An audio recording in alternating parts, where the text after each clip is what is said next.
Neste momento do nosso programa, nós vamos à parte agora que nós chamamos do quadro Panorama Bíblico. Como eu já anunciei aqui no início da nossa programação, nós contamos hoje aqui com a presença do nosso querido pastor presidente, pastor Natanael Rinaldi Filho. Então vamos estar abordando aqui temas relativos à salvação. Então, primeiramente, um bom dia ao nosso querido pastor Natanael Rinaldi. É um prazer tê-lo aqui conosco. Pastor, nós temos aqui no tocante a esse assunto da salvação, nós temos aqui uma pergunta que geralmente nos é feita, as pessoas às vezes nos procuram, por que eu preciso ser salvo, aquela situação toda. Então tem aqui uma pergunta que eu gostaria de passar ao irmão, ao pastor, nesse sentido da salvação: para que somos salvos? Cumprimento os ouvintes com a gloriosa paz de nosso Senhor Jesus Amém. Cristo. E o texto aqui podemos utilizar de Efésios, capítulo 1, verso 3 a 6, diz: Bendito o Deus e Pai de nosso Senhor Jesus Cristo, o qual nos abençoou com todas as bênçãos espirituais nos lugares celestiais em Cristo, como também nos elegeu nele antes da fundação do mundo, para que fôssemos santos e irrepreensíveis diante dele em caridade, e nos predestinou para filhos de adoção por Jesus Cristo, para si mesmo, segundo o beneplácito de sua vontade, para louvor e glória da sua graça, pelo qual nos fez agradáveis a si mesmo no amado. Então, Deus, quando formou o homem, o Criador, ele formou o homem perfeito. Mas depois que entrou o pecado no homem, esse homem ficou desfigurado e degenerado. E a palavra de Deus nos fala muito a respeito dos judeus e dos gentios, né?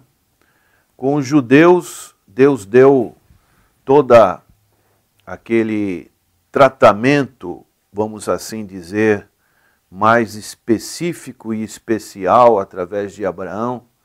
Deus deu a lei, Deus deu o templo, os sacrifícios. Deus tratou com esse povo e tem tratado com esse povo na sua manifestação de uma maneira toda especial. E aos gentios, Deus deu toda a parte da criação, criou os céus, a terra, nos criou. Então nós temos no nosso interior, na nossa alma, esse selo que Deus coloca à imagem e semelhança, e todos nós cremos que existe um Criador. Mas o homem ficou desfigurado. Então, agora o homem ficou separado de Deus.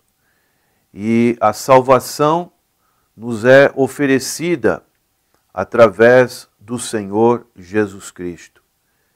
E dessa maneira, essa pergunta, para que somos salvos? É uma pergunta que nos leva novamente àquela situação que Adão tinha antes de pecar, estarmos sendo novamente, tendo uma vida transformada, como Paulo diz, em 2 Coríntios 5,17, se alguém está em Cristo, nova criatura é, e as coisas antigas se passaram, eis que tudo se fez novo. E nesse texto que eu acabei de ler, de Efésios, nós encontramos que Deus nos abençoou em Cristo Jesus com toda sorte de bênçãos espirituais nos lugares celestiais em Cristo. Então a palavra em Cristo é uma palavra muito importante, porque é em Cristo que nós recebemos essa salvação e nessa maneira nós estamos novamente sendo configurados, como diz no verso 5, para filhos de adoção em Jesus Cristo e com a finalidade para louvor e glória da sua graça. Em Romanos 3:23 diz que todos pecaram e destituídos estão da glória de Deus.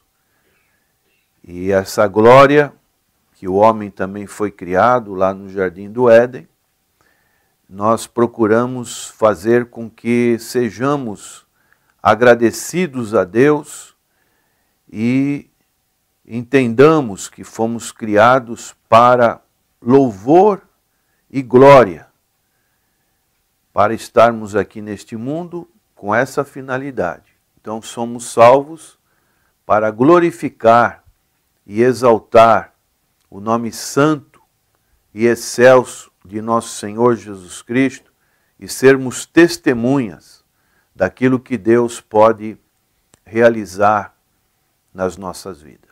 Amém, glória a Deus, louvado seja o nome de nosso Senhor Jesus Cristo. Fica bem claro, né, pastor, nessas passagens que o senhor apresentou, elucidativas com relação à Bíblia, que a questão da salvação é uma questão de foro íntimo de cada um de nós. Devemos buscar a salvação. Então as pessoas às vezes acham que não precisam de salvação. Salvação é para quem está perdido. Eu não estou perdido, mas a palavra nos fala exatamente que todos estamos perdidos. O pastor enfatizou bem a questão da criação original. O ser humano ele foi criado na perfeição do Senhor. Às vezes as pessoas, mas Deus criou algo imperfeito? Não. Deus criou tudo na sua perfeição. Mas o homem atendeu ao pecado e dessa maneira perdeu a sua criação original. Então, na resposta do pastor, fica bem claro para cada um de nós que nesse texto que nós lemos, que o pastor apresentou, Efésios 1, capítulo 3 até o versículo 6, que nós temos aqui pelo menos três situações. Para que nós somos salvos? Para sermos santos e irrepreensíveis perante Deus, para sermos adotados como filhos, como o pastor bem assim frisou, e o último que o pastor bem enfatizou, para louvor e glória da sua graça. Nós temos o Salmo 150, versículo 1 a 6, que fala exatamente isso. Louvai ao Senhor, louvai a Deus no seu santuário, louvai-o no firmamento do seu poder, louvai-o pelos seus atos poderosos, louvai-o conforme a excelência da sua grandeza, louvai-o com o som de trombetas, louvai-o com o saltério e a harpa, louvai-o com o tamborim e dança, louvai-o com instrumentos de cordas e com órgãos, louvai-os com símbolos sonoros, louvai com símbolos altissonantes. Tudo quanto tem fôlego, louve ao Senhor, louvai ao Senhor. Passagem maravilhosa, não, pastor? Essa? Algo que nos contagia. O Espírito Santo, ele age nas nossas vidas quando nós buscamos o conhecimento da palavra do Senhor. É interessante que a Epístola aos Romanos, ela fala muito a respeito desse assunto que o irmão abordou, para que somos salvos, né? Então, essa epístola, ela se refere especialmente a cada um de nós, no sentido individual. Romanos ensina as verdades que se referem ao crente na sua vida individual, que seria perdão, justificação, e dessa maneira o que nós precisamos para entender e sermos iluminados pelo Espírito Santo esse importante assunto que é a salvação, nós encontramos no livro de Romanos. E nós sabemos que a natureza humana, ela quer sempre argumentar, como por exemplo, as pessoas aí fora, pastor Max, dizem, eu creio em Deus, eu acredito em Deus. Mas até que ponto, né? Essa frase, ela pode estar relacionada com a verdade de Deus. Né? O Deus verdadeiro. Deus verdadeiro, porque é uma frase corriqueira. Isso demonstra que todos, de uma certa forma, sabem que existe um Deus. Verdade. Mas o que falta é o temor de Deus, em primeiro lugar, né? E também o que Paulo diz aqui em Romanos 2, né? Que a boca a boca sempre tem algum argumento, né? A boca, ela quer fazer alguma situação, Romanos 2, não, me enganei, é Romanos 3, em que Paulo diz que a sua garganta é um sepulcro aberto, com a língua tratam enganosamente, peçonha de áspides está debaixo dos seus lábios, cuja boca está cheia de maldição e amargura. Então, Paulo, ele diz essas coisas e ele conclui no capítulo 3, verso 19, ora, nós sabemos que tudo o que a lei diz aos que estão debaixo da lei o diz, para que toda boca esteja fechada e todo o mundo seja condenável diante de Deus. Verdade. Quer dizer, não existe mais argumentos. Exato. Tanto o judeu como o gentil, eles queriam argumentar contra os planos de Deus. E Paulo, então, ele é incisivo, né? Não adianta ter argumento. É verdade. É o tal do se, né, pastor? Todo mundo, mas se eu fizer isso, se eu fizer aquilo, se você atender o chamado do Espírito Santo e aceitar Jesus Cristo como seu único e suficiente Salvador, você será salvo. Amém?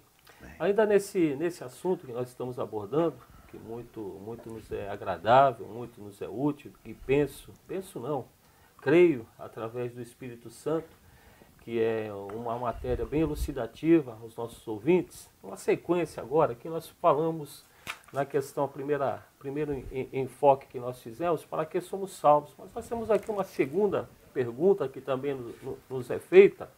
Nós somos salvos do quê? Somos salvos do quê? Qual seria a resposta que nós poderíamos dar às pessoas que nos fazem essa pergunta? Podemos dizer em 3 tempos. É verdade, né? 3 tempos. Que seria o passado, o presente e o futuro. Esse é um entendimento que todo cristão deve ter para que este assunto da salvação ele esteja bem claro. Em primeiro lugar, podemos dizer que a salvação está ligada à justificação pela fé. Esse é muito importante. E a justificação pela fé, devemos entender que é um ato, não é um processo. E quando nos humilhamos, reconhecemos que somos pecadores e que precisamos do remédio que somente Jesus pode nos oferecer, Deus, Ele olha para nós e nos considera justo. Ele tem essa atitude e dessa maneira, essa justiça que agora está em nós, ela envolve o passado, que nós estávamos condenados, verdade, nós estávamos debaixo da ira de Deus, né? E agora nós estamos salvos do poder e do domínio do pecado. Amém. Agora nós temos o Espírito Santo e diz em Romanos capítulo 6, verso 14 a 18, porque o pecado não terá domínio sobre vós, pois não estáis debaixo da lei, mas debaixo da graça. Pois que pecaremos, porque não estamos debaixo da lei, mas debaixo da graça? De modo nenhum. Não sabeis vós que a quem vos apresentardes por servos para lhe obedecer, sois servos daquele a quem obedeceis, ou do pecado para a morte, ou da obediência para a justiça. Mas graças a Deus que, tendo sido servos do pecado, obedeceste de coração a forma de doutrina a que fostes entregues, e libertados do pecado, fostes feitos servos da justiça. E Paulo ainda diz, todas as coisas me são lícitas, mas nem todas me convêm. Então aí nós temos que ter essa sensibilidade de conhecermos a palavra do Senhor e saber, olha, isso aqui vai ser bom para a minha fé, mas isso aqui já não vai ser bom. Pode até ser bom para o corpo, mas a fé não contribui. Então precisamos ter esse cuidado, não só naquilo que lemos, naquilo que olhamos, naquilo que podemos apreciar com o nosso corpo, que o nosso corpo também ele tem a volição, né? A vontade, ele é inclinado para o erro. O profeta Jeremias dizia que o coração do homem é enganoso, quem o conhecerá? Então nós precisamos estar como uma sinfonia, estarmos bem sintonizados na letra, na música que Deus quer para as nossas vidas. Uma orquestra afinada, né? Isso, uma orquestra afinada. Hoje, mas é uma orquestra afinada, melhor dizendo. Amém, glória a Deus. Porque senão o crente ele ele tem a tendência de sair natural, da linha, né? Tendência natural. A verdade é essa. E também o futuro, né, pastor Marcos? Verdade. Seremos salvos do futuro, é o que Paulo ensina em 1 Coríntios, capítulo 15, né? Onde nós, então, teremos o nosso corpo transformado. E aí findará essa, vamos dizer, essa luta, né? Essa jornada, essa caminhada, essa peregrinação que nós temos nessa vida, né? Amém, glória a Deus. Então fica bem claro, muito bom a exposição do pastor, quando expôs a salvação, salvos do quê, né? Então faz aqui por 3 tempos. Primeiro somos salvos da condenação do pecado, o pastor já tinha citado na resposta anterior, Romanos 3:23, todos pecaram e estão da glória de Deus, e uma vez nós somos salvos e justificados pelo sangue de Jesus. Então é muito importante. Nós temos também um texto que eu gostaria de acrescentar, Romanos 5, versículo 9. Logo, muito mais agora, tendo sido justificados pelo sangue, seremos salvos, seremos por ele salvos da ira. Ainda Romanos 8, versículo 11. Portanto, agora nenhuma condenação há para os que estão em Cristo Jesus, que não andam segundo a carne, mas segundo o Espírito. Então, nós temos o livramento dessa condenação do pecado pelo passado, estamos sendo salvos do domínio, do poder do pecado no presente, e temos essa gloriosa promessa que o pastor acabou de nos falar, que seremos salvos da presença do pecado no futuro, através da glorificação dos nossos corpos. Amém? Glorificado seja o nome de nosso Senhor Jesus Cristo. Pastor, acrescenta mais alguma coisa nesse tocante? Podemos imaginar, pastor Max, a questão e levantar uma seguinte questão. A salvação, ela é realizada por Deus ou pelo homem? Verdade. Quem que propôs a salvação? Parece que é o homem que... o homem que está querendo ir de reencontro com verdade. Deus. Mas a realidade não é essa. Nós somos fugitivos, exatamente. Né? Eternos, né? Quando Adão pecou, o que ele realizou? Ele se escondeu, né? Então o ser humano, ele tem por natureza, deixa eu ficar aqui na minha toca, não quero nada com Deus, porque a presença de Deus é como diz o escritor aos Hebreus, é como um fogo devorador, né? Consumidor, né? Isaías, quando viu a presença de Deus, ele ficou, ai de mim, estou perdido. Verdade. Então, o que nós podemos trazer como justiça para estarmos diante da presença de Deus? Não podemos trazer absolutamente nada, só podemos confiar em Jesus Cristo. Agora, devemos entender que dentro dos atributos de Deus, Deus tem um atributo absoluto que é o amor. Deus é caridade, Deus é amor. Então Deus, no seu infinito amor, como João 3,16, que é a Bíblia em miniatura, amou o mundo de tal maneira que deu seu Filho. E este outro atributo que Deus tem é o relacional.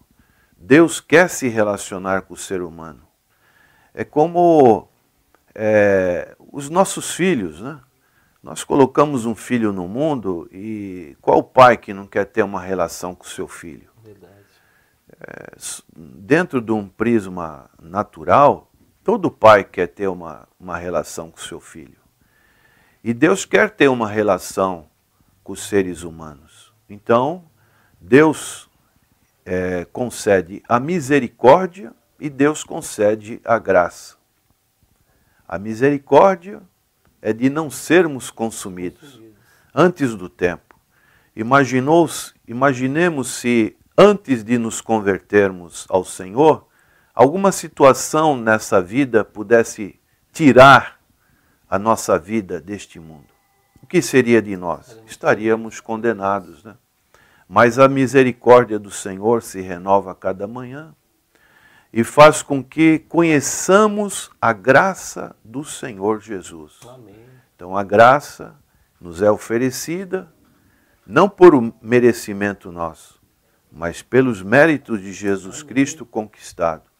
Não merecíamos, mas o Senhor nos dá aquilo que deveríamos merecer, que é a condenação. O Senhor tem misericórdia de nós e nos dá a graça para que o favor imerecido nos chegue até nós.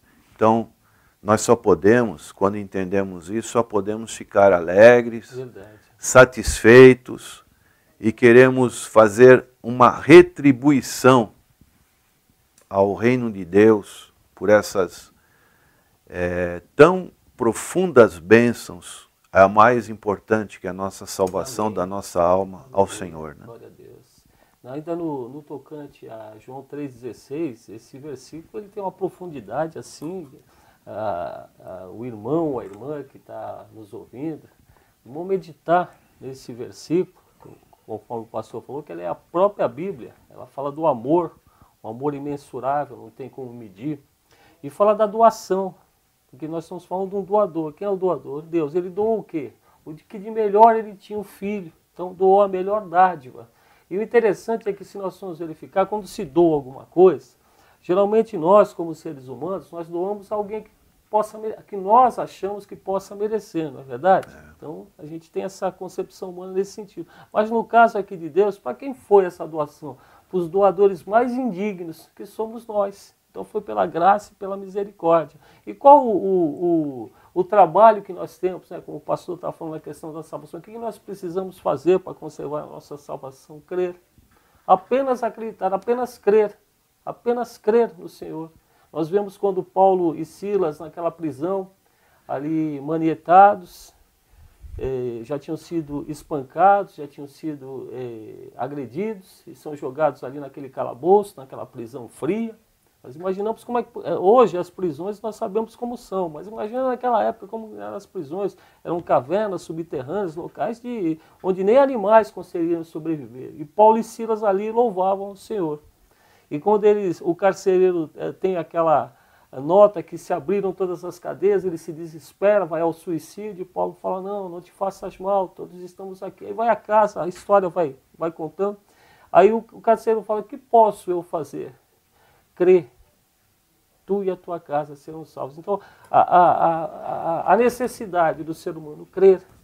Então, crer, todos nós podemos crer, independente da nossa condição social, da nossa instrução, é crer. Então, é uma profundidade assim, doador foi Deus, a dádiva foi o Senhor Jesus Cristo, a melhor dádiva que poderia acontecer, o próprio Deus se encarnou, que é Jesus Cristo. Os receptores indignos que somos nós, mas nós recebemos e nós só precisamos crer. Então é algo assim que maravilha a nossa mente, tem que se maravilhar nesse sentido. O pastor gostaria de acrescentar mais alguma coisa nesse sentido?